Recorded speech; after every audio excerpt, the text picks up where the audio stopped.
1095년 11월 프랑스 클레르몽 교황 우르바누스 2세가 수천 명의 군중 앞에서 연설했습니다. 형제들이여, 이 교도들이 성지를 더럽히고 있소. 예루살렘을 되찾아야 하오. 군중은 외쳤습니다. 데우스 볼트, 신이 원하신다. 이 한마디로 시작된 전쟁. 200년 동안 8차례에 걸쳐 벌어진 피해 역사.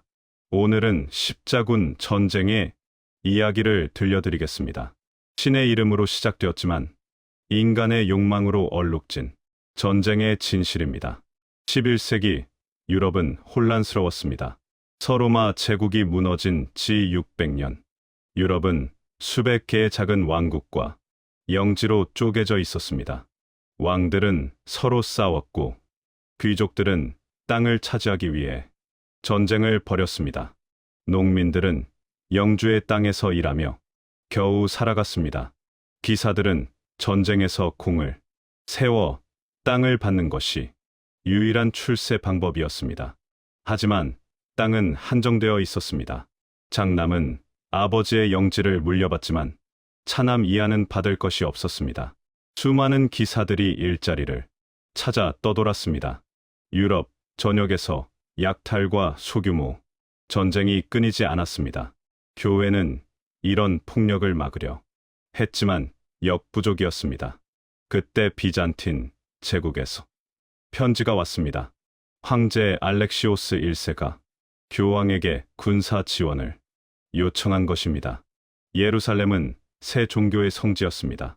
유대교에게는 솔로몬 성전이 있던 곳, 기독교에게는 예수가 십자가에 못 박히고 부활한 곳, 이슬람교에게는 무함마드가 승천한 곳. 638년 이슬람 세력이 예루살렘을 점령했습니다. 하지만 기독교 순례자들의 방문은 허락되었습니다. 400년 동안 큰 문제 없이 공존했습니다. 그런데 1071년 셀주크 투르크가 예루살렘을 점령했습니다. 새로운 지배자들은 기독교 순례자들을 학대했다는 소문이 퍼졌습니다. 실제로 일부 순례자들이 공격을 받았습니다. 하지만 이것이 전쟁의 명분이 될 만큼 심각했는지는 의문입니다. 교황 우르바누스 2세는 이 기회를 놓치지 않았습니다. 유럽의 기사들을 하나로 묶을 명분을 찾은 것입니다. 성지 탈환이라는 거룩한 목표 아래 폭력적인 기사들을 동쪽으로 보낼 수 있었습니다. 1095년 11월 27일 클레르몽 교황 우르바누스 2세가 연설을 시작했습니다. 형제들이여, 동방의 형제들이 고통받고 있소. 투르크인들이 기독교인들을 박해하고 교회를 파괴하고 성지를 더럽히고 있소. 그의 목소리는 열정으로 가득했습니다. 예루살렘으로 가시오. 성지를 되찾으시오. 이것은 신의 뜻이오. 군중은 열광했습니다. 데우스 볼트, 데우스 볼트. 교황은 약속했습니다. 십자군에 참여하는 자는 모든 죄가 용서될 것이오. 전쟁 중 죽으면 즉시 천국에 갈 것이오. 이것은 엄청난 제안이었습니다. 당시 사람들은 죽음 이후를 매우 두려워했습니다. 천국 입장권을 보장받는다는 것은 매력적인 제안이었습니다. 게다가 동방에는 엄청난 부가 있다는 소문도 퍼졌습니다. 금과 은, 향신료, 비단, 명분도 있고 이익도 있었습니다. 첫 번째로 출발한 것은 훈련받지 못한 민중들이었습니다.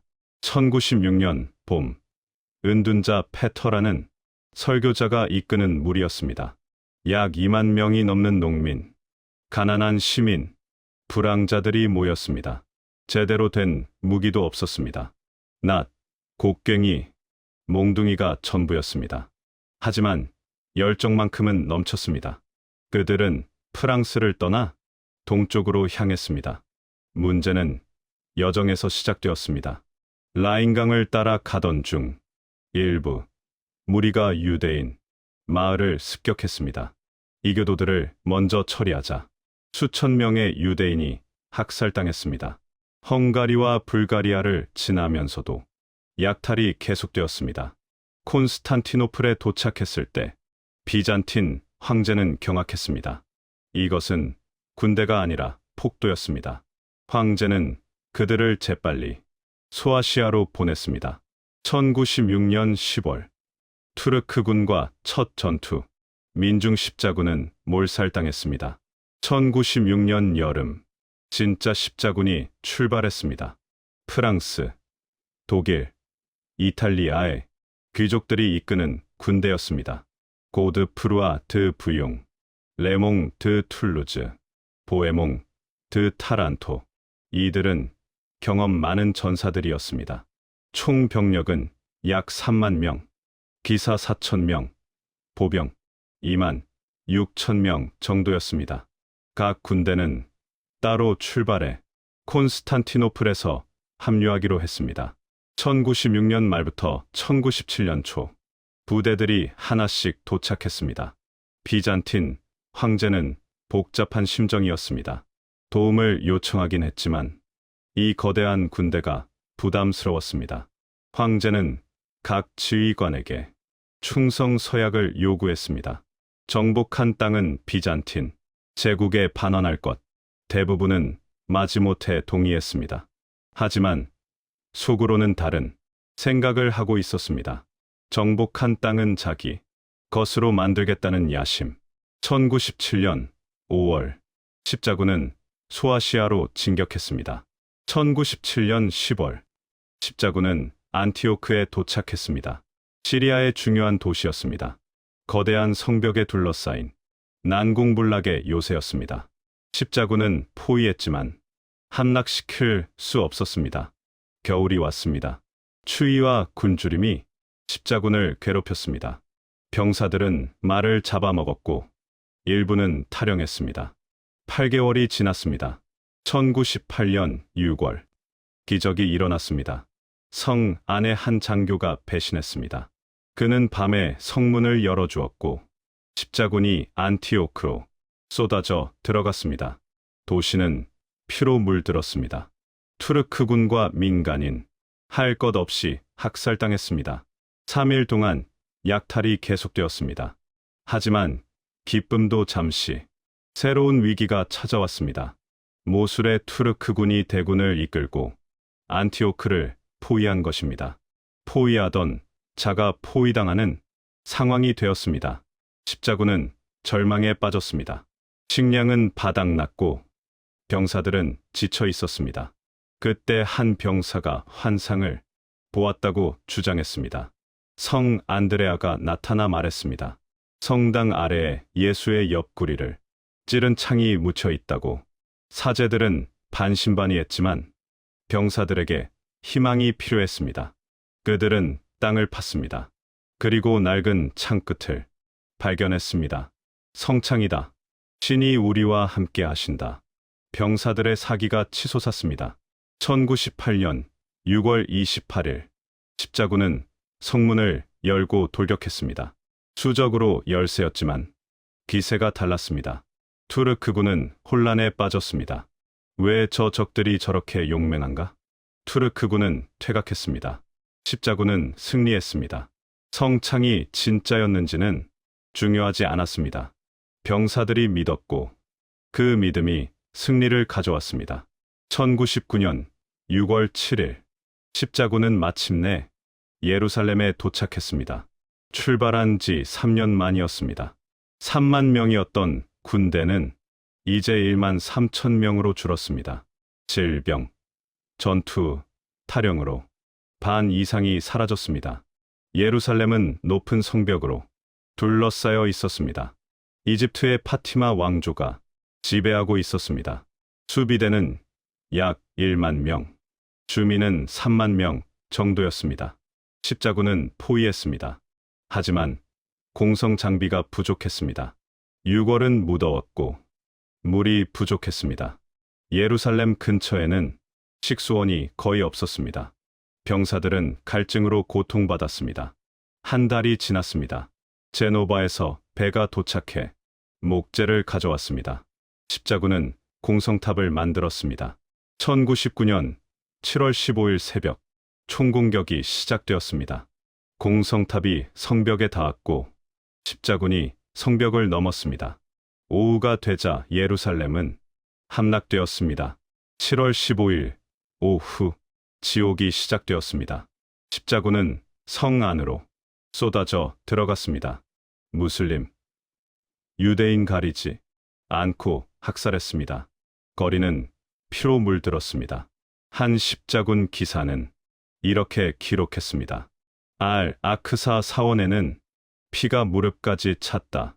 이것은 과장이었지만 학살의 규모를 짐작할 수 있습니다. 역사학자들은 약 3만 명에서 4만 명이 죽었다고 추정합니다. 대부분 민간인이었습니다. 일부 무슬림은 다윗의 탑으로 피신했습니다. 십자군 지휘관이 안전을 보장했지만 다음 날 모두 죽였습니다. 유대인들은 회당으로 피신했습니다. 십자군은 회당에 불을 질렀습니다. 모두 타 죽었습니다. 3일 동안 학살과 약탈이 계속되었습니다. 그리고 7월 18일 지도자들은 성묘교회로 갔습니다. 예수의 무덤 앞에서 눈물을 흘리며 기도했습니다. 주님, 감사합니다. 성지를 되찾았습니다. 십자군은 예루살렘에 기독교 왕국을 세웠습니다. 고드프루아 드 부용이 초대 통치자가 되었습니다. 그는 왕이라는 칭호를 거부했습니다. 예수가 가시관을 쓴 곳에서 나는 금관을 쓸 수 없다. 대신 성묘의 수호자라는 칭호를 택했습니다. 하지만 그는 1년 뒤 병으로 죽었습니다.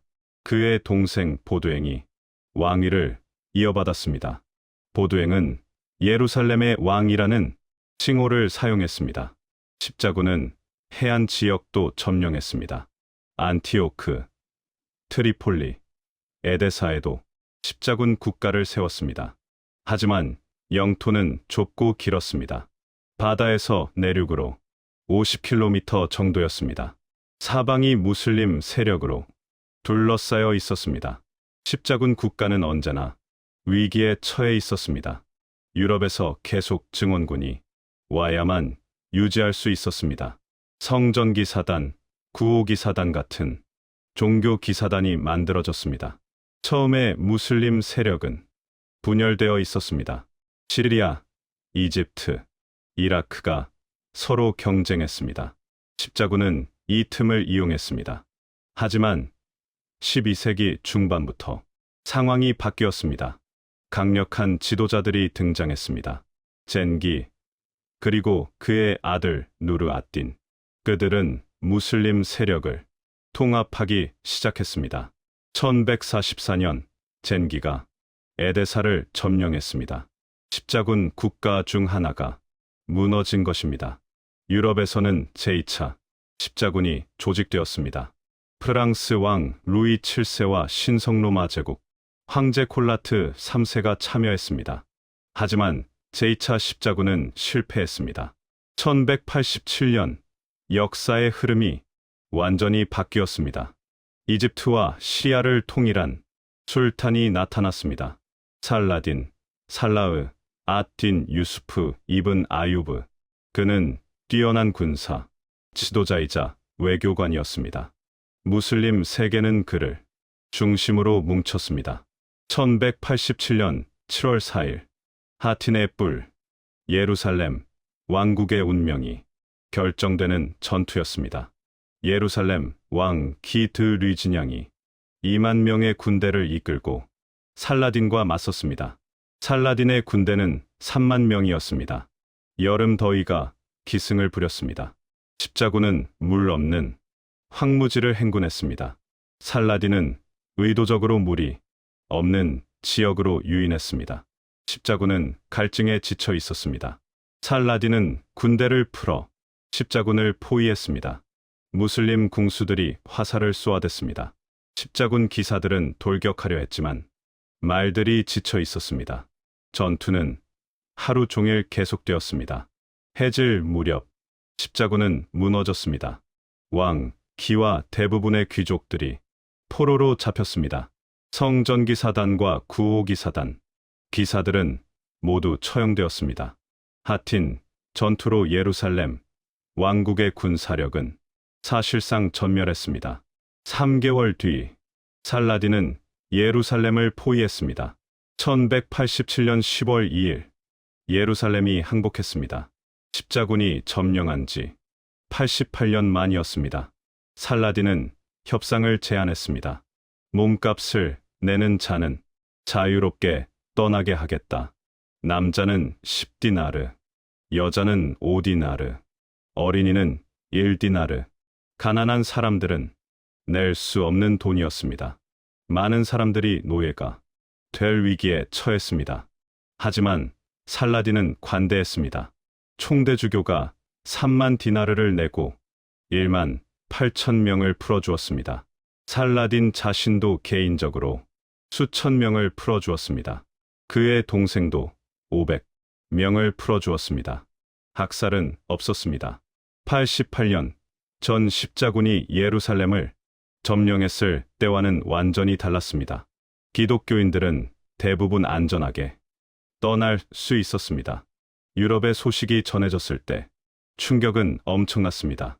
교황 우르바누스 3세는 소식을 듣고 쓰러져 며칠 뒤 죽었다고 전해집니다. 새 교황 그레고리우스 8세는 즉시 제3차 십자군을 선포했습니다. 1189년 유럽의 새 왕이 십자군에 참여했습니다. 신성로마 제국 황제 프리드리히 1세 바르바로사, 프랑스 왕 필리프 2세 오기스트, 영국 왕 리처드 1세 사자시왕 프리드리히는 가장 먼저 출발했습니다. 하지만 1190년 6월 소아시아의 한 강을 건너다 익사했습니다. 갑옷을 입고 말에서 떨어진 것입니다. 그의 군대는 대부분 독일로 돌아갔습니다. 필리프와 리처드는 함께 출발했지만 사이가 나빴습니다. 1191년 그들은 아크레를 포위했습니다. 1년간의 공성전 끝에 아크레가 함락되었습니다. 필리프는 병을 핑계로 프랑스로 돌아갔습니다. 실제로는 리처드와 다투었기 때문입니다. 리처드는 홀로 남았습니다. 그는 뛰어난 전사였습니다. 여러 번 살라딘의 군대를 격파했습니다. 하지만 예루살렘을 탈환하기에는 병력이 부족했습니다. 리처드는 2번 예루살렘으로 진군했습니다. 하지만 2번 모두 도중에 멈췄습니다. 보급선이 너무 길었고 설령 예루살렘을 점령해도 지킬 자신이 없었습니다. 살라딘도 지쳐 있었습니다. 몇 년간의 전쟁으로 군대와 재정이 고갈되었습니다. 1192년 9월 두 사람은 휴전 협정을 맺었습니다. 예루살렘은 무슬림이 지배하되 기독교 순례자의 방문은 허용한다. 해안 지역은 십자군이 유지한다. 휴전 기간은 3년. 리처드는 영국으로 돌아갔습니다. 돌아가는 길에 오스트리아 공작에게 붙잡혀 몸값을 내고 풀려나야 했습니다. 살라딘은 1193년 3월 다마스쿠스에서 병으로 죽었습니다. 그의 개인 재산은 거의 남지 않았습니다. 대부분 가난한 사람들에게 나눠준 것입니다. 그의 죽음을 기독교도들조차 애도했습니다. 적이었지만 존경받은 인물이었습니다. 1202년 제4차 십자군이 출발했습니다. 이번에는 베네치아 상인들이 수송을 맡았습니다. 하지만 십자군은 약속한 돈을 낼 수 없었습니다. 베네치아는 제안했습니다. 우리의 경쟁 도시 자라를 공격해주면 수송비를 탕감하겠다. 자라는 기독교 도시였습니다. 교황은 이것을 금지했지만 십자군은 자라를 공격했습니다. 그리고 더 큰 범죄가 뒤따랐습니다. 비잔틴 제국의 왕위 계승, 분쟁에 개입한 것입니다. 1204년 4월 십자군은 콘스탄티노플을 공격했습니다. 같은 기독교 도시는 함락되었고 3일간 약탈이 이어졌습니다. 예술품, 보물, 성유물이 약탈당했습니다. 수많은 시민이 죽었습니다. 십자군은 예루살렘에 가지 않았습니다. 콘스탄티노플의 라틴 제국을 세우고 머물렀습니다. 이것은 십자군 역사상 가장 큰 배신이었습니다. 동방 기독교와 서방 기독교의 분열은 돌이킬 수 없게 되었습니다. 1212년 이상한 운동이 일어났습니다. 프랑스와 독일에서 수천 명의 아이들이 십자군에 참여하겠다고 나섰습니다. 어떤 소년이 환상을 보았다고 주장했습니다. 신이 나에게 말씀하셨다. 순수한 아이들이 성지를 되찾을 것이라고. 수천 명의 아이들이 그를 따랐습니다. 부모들은 말렸지만 소용없었습니다. 교회는 이것을 막으려 했지만 역부족이었습니다. 프랑스 소년들은 마르세유로 갔습니다. 거기서 배를 타고 성지로 가려 했습니다. 2명의 상인이 무료로 배를 제공하겠다고 나섰습니다. 아이들은 기뻐하며 배에 올랐습니다. 하지만 배는 성지로 가지 않았습니다. 북아프리카의 노예 시장으로 갔습니다. 상인들은 아이들을 노예로 팔아넘겼습니다. 독일 소년들은 알프스를 넘으려 했습니다. 많은 아이들이 추위와 굶주림으로 죽었습니다. 살아남은 아이들도 이탈리아에서 뿔뿔이 흩어졌습니다. 소년 십자군은 비극으로 끝났습니다. 제5차부터 제8차까지 십자군은 계속되었습니다. 하지만 점점 실패로 끝났습니다. 제5차 십자군 1217에 1221은 이집트를 공격했지만 실패했습니다. 제6차 십자군 1228에 1229은 특이했습니다. 신성로마 제국 황제 프리드리히 2세가 전투 없이 예루살렘을 얻었습니다. 협상을 통해서였습니다. 하지만 15년 뒤 다시 잃었습니다.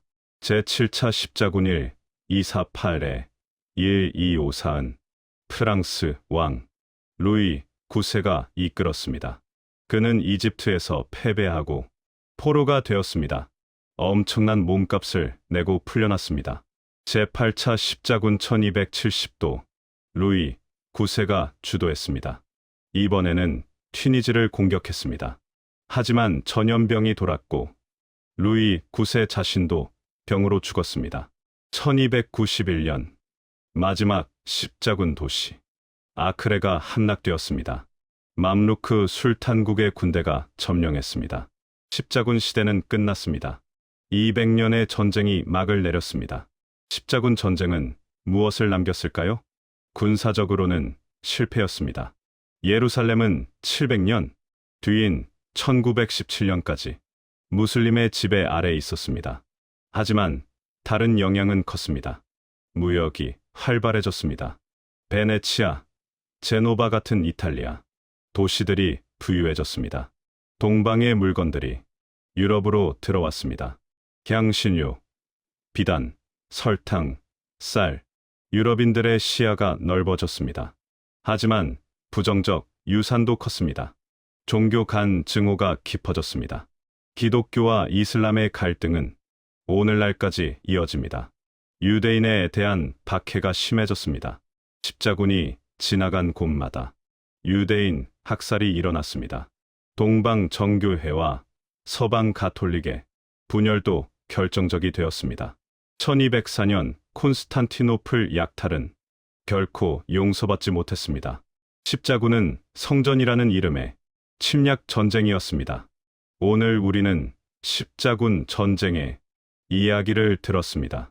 신의 이름으로 시작되었지만 인간의 욕망으로 물든 전쟁. 200년 동안 수십만 명이 죽었습니다. 성지는 탈환되었다가 다시 일었습니다. 무엇을 위한 전쟁이었을까요? 교황은 권력을 강화했고 귀족들은 땅을 얻었습니다. 상인들은 부유해졌습니다. 하지만 보통 사람들은 고통받았습니다. 죽거나 다치거나 가족을 잃었습니다. 역사는 우리에게 교훈을 줍니다. 어떤 전쟁도 성스러울 수 없다는 것. 종교는 평화의 도구여야지 전쟁의 명분이 되어서는 안 된다는 것. 오늘날 예루살렘은 새 종교가 공존하는 도시입니다.